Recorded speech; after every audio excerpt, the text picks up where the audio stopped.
ఈ వీడియో చూసే ముందు జై హనుమాన్ అని కామెంట్ చేయండి. ముఖ్యమైన దేవుళ్లలో ఆంజనేయ స్వామి ఒకరు. ఆంజనేయ స్వామిని ఆరాధించిన వారికి సకల పాపాలు తొలగిపోయి విముక్తి లభిస్తుందని పండితులు చెబుతున్నారు. ఈ సంవత్సరం హనుమాన్ జయంతి మే 12 మంగళవారం రోజున వచ్చింది. హనుమాన్ జయంతి మంగళవారం రోజున రావడంతో మరింత ప్రత్యేకతను సంతరించుకుంది. మే 12 హనుమాన్ జయంతి సందర్భంగా ఈ వీడియోలో చెప్పే విధంగా ఇంట్లో పూజ చేసి చూడండి. ఆ ఆంజనేయుడి అనుగ్రహం వల్ల మీ జీవితంలో ఉన్న సమస్యలన్నీ వెంటనే తొలగిపోయి అష్టైశ్వర్యాలు చేకూరుతాయి. ఈ సందర్భంగా హనుమాన్ జయంతి ప్రాముఖ్యత, పూజా విధానాలు, పాటించాల్సిన నియమాల గురించి ఈ వీడియోలో తెలుసుకుందాం. వీడియోని స్కిప్ చేయకుండా చూడండి. మా తెలుగు ట్రూ ఫ్యాక్ట్స్ ఛానల్ని ఫస్ట్ టైం చూస్తున్నట్లయితే మా ఛానల్ని సబ్స్క్రైబ్ చేసుకోండి. ఈ సంవత్సరం మే 12 మంగళవారం రోజున హనుమాన్ జయంతి పండుగ వచ్చింది. కాబట్టి ఈ రోజున వెంకటేశ్వర స్వామిని, హనుమంతుడిని పూజిస్తే అఖండ రాజయోగం వరిస్తుందని పండితులు చెబుతున్నారు. ఈ హనుమాన్ జయంతి రోజున ఇంట్లోని స్త్రీలు సూర్యోదయం కంటే ముందే నిద్రలేచి తలస్నానం చేసి ఇల్లంతా శుభ్రం చేసుకుని పూజను ప్రారంభించాలి. హిందూ మత విశ్వాసాల ప్రకారం ఎరుపు రంగు అంటే ఆంజనేయ స్వామికి చాలా ఇష్టం. కాబట్టి ఈ రోజున పూజ చేసేవారు ఎరుపు రంగు దుస్తులు ధరించి పూజ చేస్తే మంచిది. పూజ సమయంలో కూడా ఎరుపు రంగు పూలను ఉపయోగిస్తే పుణ్య ఫలితం లభిస్తుంది. మీ దగ్గర ఉన్న నగలతో హనుమంతుడి చిత్రపటాన్ని అందంగా అలంకరించుకోవాలి. తరువాత 5 తమలపాకులు తీసుకుని ఒక్కో ఆకుపైన గంధంతో జై హనుమాన్ అని రాసి ఆ తమలపాకులను మీ పూజ గదిలో ఉంచండి. పూజ ప్రారంభించే ముందు పూజ గది ముందు తప్పనిసరిగా అష్టదళ ముగ్గును వేసుకోవాలి. అలాగే అక్షింతలను కూడా తయారు చేసుకొని హనుమంతుడి పటం ముందు ఉంచి పూజ ప్రారంభించండి. ఈ రోజున మీరు చేసే పూజలో ఖచ్చితంగా 2 దీపాలు వెలిగించాలి. హనుమాన్ జయంతి సందర్భంగా ఒక దీపం హనుమంతుడికి, మరొక దీపం వెంకటేశ్వర స్వామికి సమర్పించాలి. మీరు పూజ ప్రారంభించే ముందు ఒక రాగి చెంబులో బెల్లం నీళ్లు తీసుకొని అందులో కొన్ని తులసి ఆకులు వేసి మీ పూజ గదిలో ఉంచండి.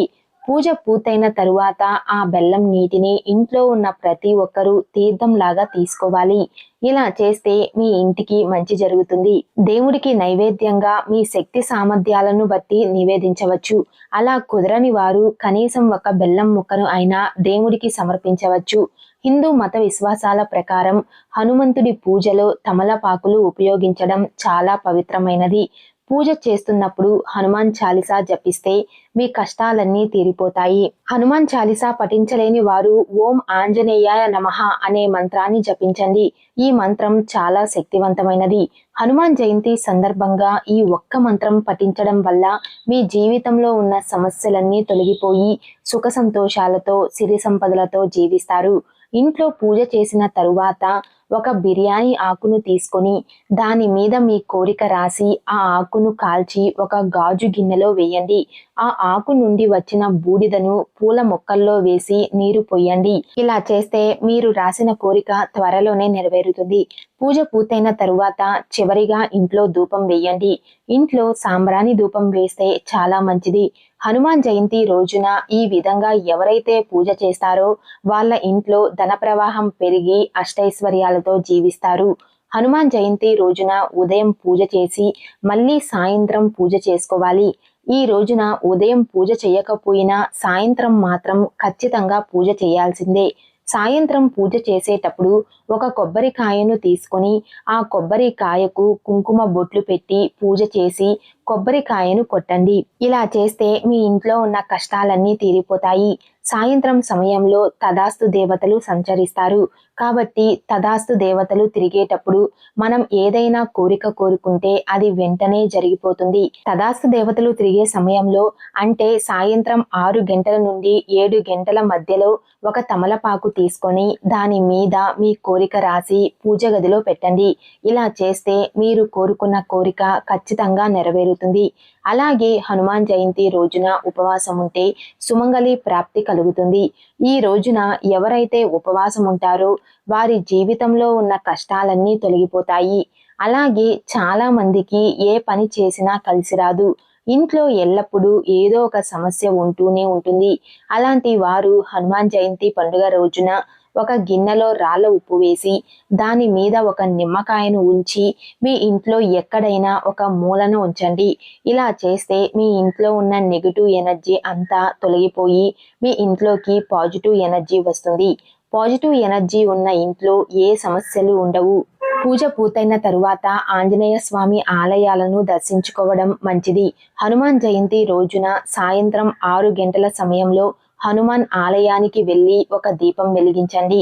హనుమాన్ జయంతి రోజున ఎవరైతే గుడిలో దీపం వెలిగిస్తారో వారికి ఆయురారోగ్యాలు, అష్టైశ్వర్యాలు చేకూరుతాయని పండితులు చెబుతున్నారు. ముఖ్యంగా ఈ రోజున హనుమాన్ ఆలయంలో ఆకు పూజ చేస్తే మీ కష్టాలన్నీ త్వరలో తీరిపోతాయి. అలాగే గుడికి వెళ్ళేటప్పుడు ఒక 5 నిమ్మకాయలను తీసుకువెళ్ళి గుడిలో ఉన్న దేవుని దగ్గర పెట్టి పూజ చేయించండి. పూజించిన నిమ్మకాయలు మీ ఇంటి ముందు కట్టుకుంటే మీ ఇంట్లో ఉన్న దుష్ట శక్తులన్నీ బయటకు వెళ్ళిపోయి మీ ఇంట్లో ఎల్లప్పుడూ దేవతలు సంచరిస్తూ ఉంటారు. దేవతలు ఉండే ఇంట్లో ఏ కష్టాలు ఉండవు. ఇక ఆంజనేయ స్వామి ఆలయానికి వెళ్ళినప్పుడు ఎట్టి పరిస్థితుల్లోనూ దేవుడి విగ్రహాన్ని తాకకూడదు. మరీ ముఖ్యంగా మహిళలు మాత్రం ఆంజనేయ స్వామి విగ్రహాన్ని పొరపాటున కూడా తాకకూడదు. ఎందుకంటే ఆంజనేయ స్వామి బ్రహ్మచర్యం పాటించడం వల్ల మహిళలు మాత్రం హనుమంతుడిని తాకకూడదు అని వేద పండితులు చెబుతున్నారు. అలాగే చాలా మంది దేవుడి పాదాలను తాకి నమస్కారం చేస్తారు. అయితే పొరపాటున కూడా ఆంజనేయుడి పాదాలను తాకకూడదు. ఎందుకంటే భూత ప్రేత పిశాచాలను హనుమంతుడి పాదాల కింద అణిచివేస్తాడు. కాబట్టి హనుమంతుడి పాదాలను తాకకూడదు అని పెద్దలు అంటుంటారు. సాధారణంగా ఏదైనా ఆలయానికి వెళ్ళినప్పుడు కనీసం 3 ప్రదక్షిణలు అయినా చేస్తాము. కానీ ఆంజనేయ స్వామి ఆలయానికి వెళ్ళినప్పుడు మాత్రం తప్పకుండా ప్రతి ఒక్కరూ 5 ప్రదక్షిణలు చేయాలి. ఈ వీడియో మీకు నచ్చినట్లయితే లైక్ చేసి షేర్ చేయండి. ఇలాంటి మరిన్ని అప్డేట్స్ కోసం మా ఛానల్ని సబ్స్క్రైబ్ చేసుకోండి.